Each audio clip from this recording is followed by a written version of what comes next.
Now, the only important thing to really remember is you're only going to really have one shot at this because your color is going to start changing the more times that you do this.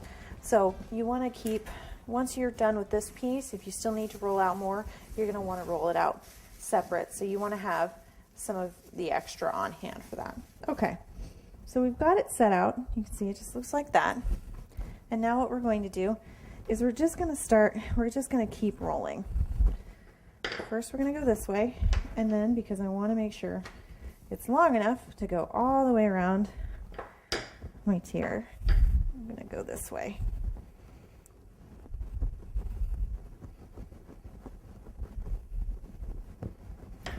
You can see it's kind of moving around. It's not 100% uniform. That's fantastic. That's exactly what we want.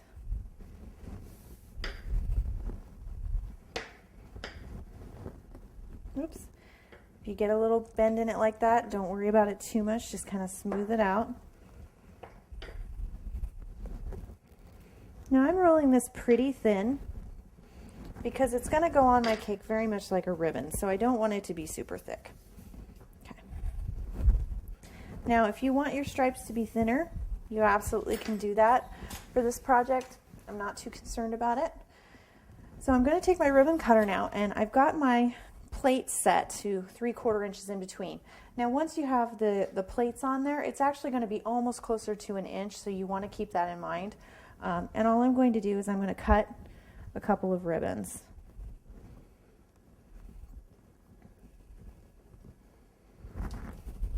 And you can see I've got a little split there, so just keep those kinds of things in mind. All right.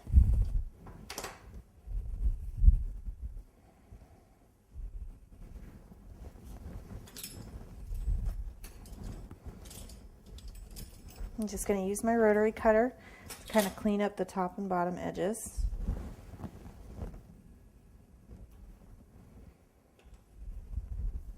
Now, if you don't get a nice clean cut on from your ribbon cutter, which sometimes you don't because it's a plastic blade versus a metal blade. Now, if you have a metal bladed ribbon cutter, they're wonderful. I just don't happen to have one. You can always go back with your paring knife and just kind of run it along that edge, and that's just going to take off that little bit of fuzziness, and it's going to give you a much cleaner edge. And you really want that for this project because we're trying to get the look of the rind, and so we really want it to look very uniform if we can. There we go. And sometimes it's just nice if your ribbons are really clean. So we're just going to clean that up a little bit. That one actually looks pretty good.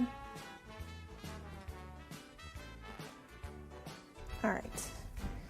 Now once we get this all cleaned up, we're going to go ahead and put this around the bottoms of our 4 and our 6 inch tier, and we're going to make our bow for the top.